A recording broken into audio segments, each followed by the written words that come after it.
नमस्कार दोस्तों, मैं स्वाई सिंह भाटिया। आज के वीडियो में हम पाइथागोरस प्रमेय द्वारा समकोण त्रिभुज की भुजाओं का माप ज्ञात करना सीखेंगे। तो सबसे पहले हम समकोण त्रिभुज की भुजाओं के नाम सीखेंगे।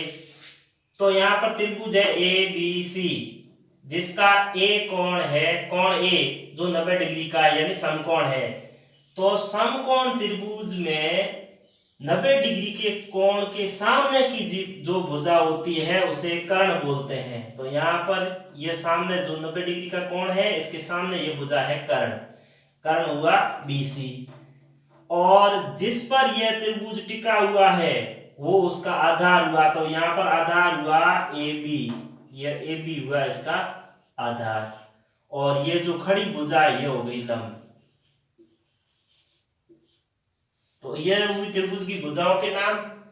अब त्रिभुज का कर्ण होता है, समकोण त्रिभुज का जो कर्ण का स्क्वायर होता है वो दो भुजाओं लंब और आधार के स्क्वायर के योग के बराबर होता है।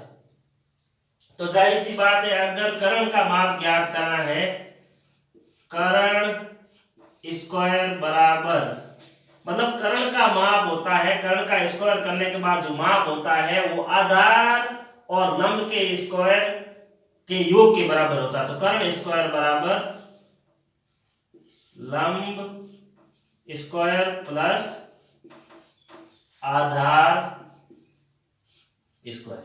अगर हमें समकोण त्रिभुज का कर्ण ज्ञात करना है तो जो इसके आधार व लंब का माप है उनका स्क्वायर लेना। आधार का माप है उनका भी स्क्वायर कर दो, और लंब का माप है उनका भी स्क्वायर करके दोनों को जोड़ेंगे तो कर्ण का माप आ जाएगा। अगर हमें आधार का माप ज्ञात करना है तो लिखेंगे आधार आगे, आधार स्क्वायर बराबर, क्योंकि कर्ण का माप इन दोनों के बराबर है इसलिए कर्ण में से आधार लंब घटा देंगे तो आधार आ जाएगा। तो कर्ण स्क्वायर माइनस लंब स्क्वायर, तो आ जाएगा आधार का माप। और अब अगर लंब का माप ज्ञात करना है, इस भुजा का माप ज्ञात करना है, तो लंब स्क्वायर जिसका माप ज्ञात करना वो आगे रख देते हैं बराबर, यह भी कर्ण है, उस कर्ण में से लंब ज्ञात करना तो आधार घटा दो, आधार स्क्वायर,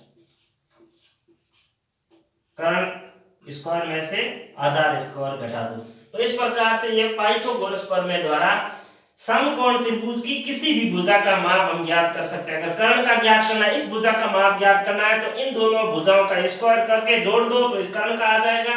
अगर इस आधार का करना है तो इस कर्ण के स्क्वायर में से लंब का स्क्वायर घटा दो तो इस आधार का आ जाएगा। अगर इस लंब का माप ज्ञात करना है तो कर्ण में से ही, कर्ण के स्क्वायर में से आधार का स्क्वायर घटा दो। तो इस तरह से यह सभी भुजाओं के माप आ जाते हैं।